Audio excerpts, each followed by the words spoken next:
Ayan, good day mga idol. Ulan araw na naman ngayon, di ba? Ugaliin natin maglagay ng kapote. Ito. Lagay natin itong kapote na to sa compartment natin. Kasi kamukha ngayong araw. Walang ulan, maaraw. Kahapon, nung isang araw naman, maulan. Bagyo pa nga. Pag ito, palaging nasa compartment mo, sigurado, umulan, umaraw, handang-handa ka.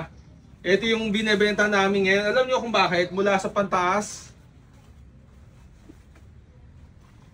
Meron din yung pambaba. Budget friendly, pero quality. Pero ito isa sa features na gusto ko sa kanya, guys. Oh. Kung makikita nyo, ayan. Oh. May reflective siya. Neon color din, reflective yung parang silver sa gitna.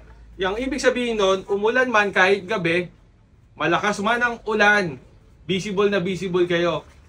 Safe pa kayo sa daan niya. Sa mga gustong bumili, search nyo lang po. Prime Motor Parts and Accessories, tsaka Prime Motor Parts Las Piñas. PM lang kayo para sa presyo. Ayan, kapote. Number 1 ngayon na saleable item yan dito sa Prime. Salamat!